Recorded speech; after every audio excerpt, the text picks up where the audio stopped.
Hey everybody, it's me, Donnie B, LearnProRecording.com. You know, Learn Pro Recording, man, the site that not only shows you how to do the recording, but how to get paid for it.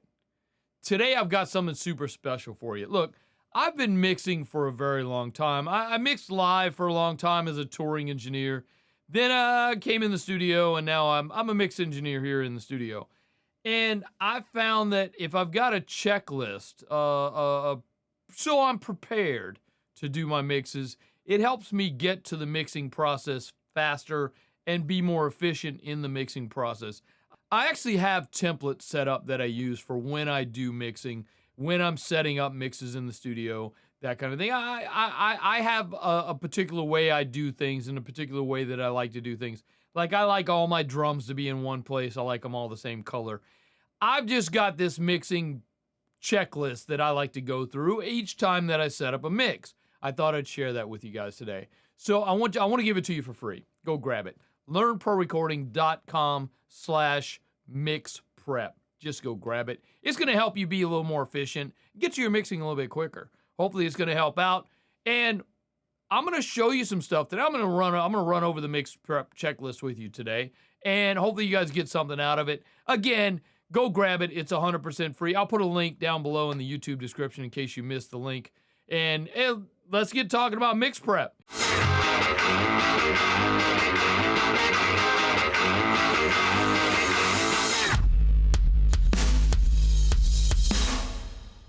Okay, mixing prep checklist. Look, being prepared is the key to doing great mixes, okay? So this is a simple checklist to follow as you begin a mix. Let's start with two different scenarios. Okay, here's scenario one. The client has sent you a Pro Tools session, or let's say that you are working on your own song in a Pro Tools session. All the files are included and are already on their respective tracks in the session. You should arrange the tracks in the session in the order that you like to see them to start mixing. Sometimes the client will send the session you've been working on for a while. They might already have some plugins on the tracks, maybe some automation, things like that. The first thing that I do in this scenario is strip all that out. I don't want to know. I may not agree with their automation. I may not agree with their plugins that they chose to use. I might not even have the same plugins that they chose to use. So I just remove all that, okay? I've even gone as far as simply just importing the session data and stripping everything except for the audio and the tracks in this scenario, okay? There's probably a built-in reference track. The track that the client's been working on. That's a great place to start because that's what the client wants the song to sound like. Then scenario two, the client simply sends you WAV files. This usually means that they've been working in a different DAW than you are. But let's say we're working in Pro Tools. They may have been working in Logic or Ableton or FL, whatever. This is sometimes the best because they're only the WAV files. There's no plugins, no automation. It's kind of already ready for me to put my flavor on it, to put my sauce on it, you know what I mean? You can begin to import these sessions into a session and start. Hopefully the client has included a reference track in the WAV files folder for you to start from.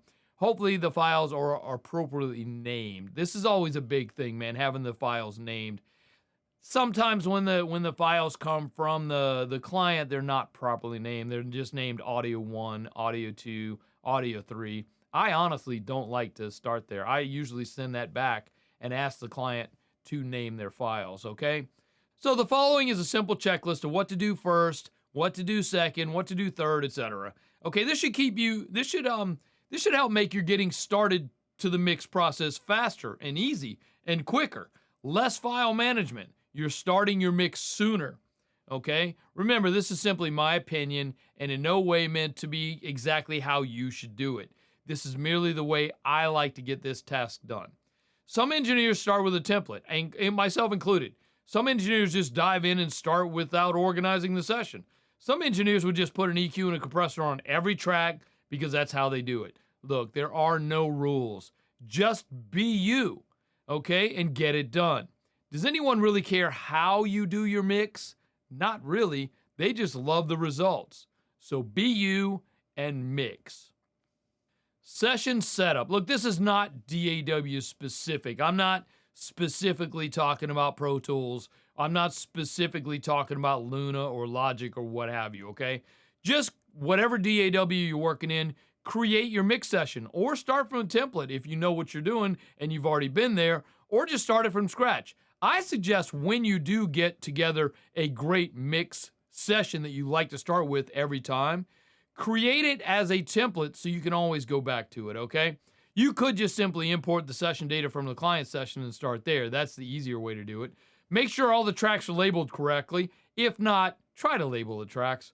Arrange the tracks in the order in which you like to see them. For example, I like to see my tracks like this: drums on the left, then basses, then guitars, then keyboards, then vocals on the other end. I like to put my effects on the other end as well. So you can use routing folders as long as you can make groups for doing these all together for muting and soloing things. Routing folders in Pro Tools are a great way to organize and make subgroups simultaneously, especially for bigger sessions, more extensive sessions. I personally like to create a master fader or a two-bus in my session. I put plugins on my master fader. I do a thing called top-down mixing. This is where I make my master fader sound great while I'm working on the mix. A simple EQ and compressor are plenty. I don't add too much. Maybe just a little bump in the higher frequencies to give the song a little sparkle while I work on it. Try the top-down mix technique in your next mix and see if it helps you feel better about the mix decisions that you are making. In most cases, I leave the master fader processing on while I mix the song. I like to make sure I hear the mix as I listen to the song on other devices, like in the phone, my car, the boombox, whatever. I actually mix into the master fader.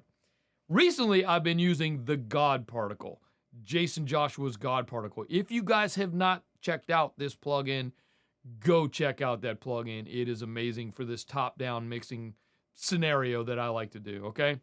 Here's a few tips. This is what I do to get started. First, I get my tracks into the open session or whatever DAW I'm using, okay? I organize my tracks in the order in which I like to see things.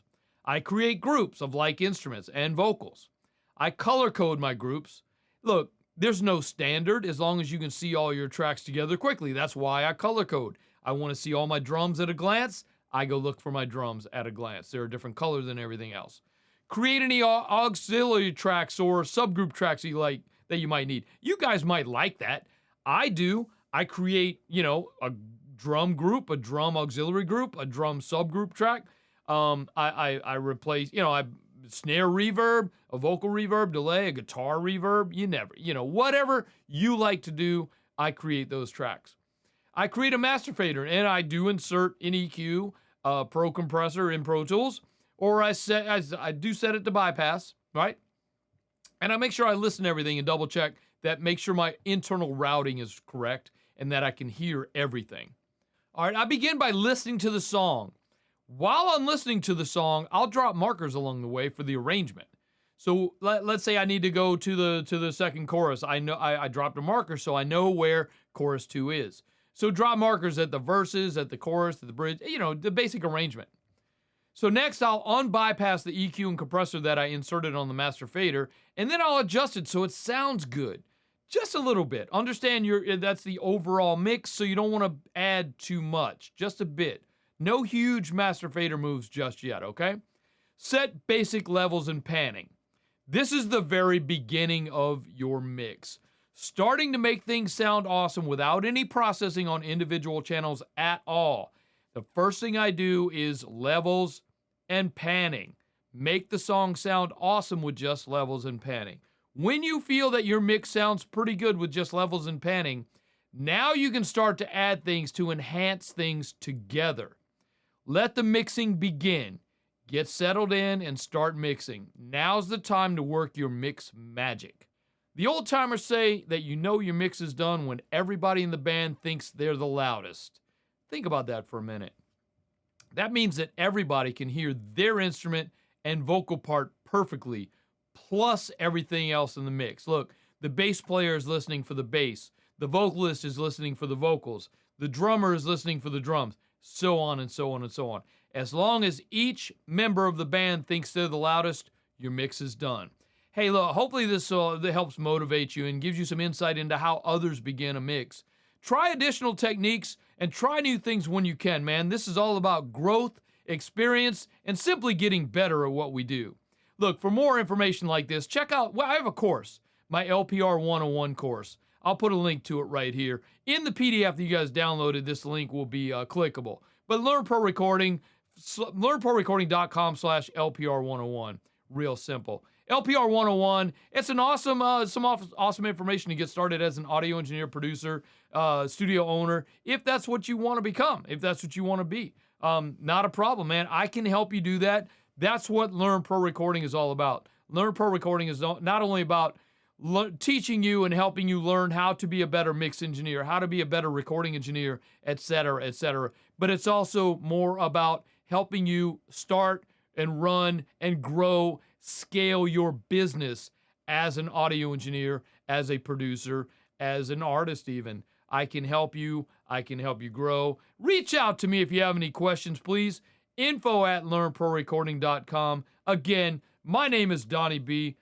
I am so happy that you were here with me. I'm so happy that I was able to hang out with you today. If you do have any questions, reach out. info@learnprorecording.com. We'll see you on the other side. Happy mixing. Donnie B, I'm out. Peace.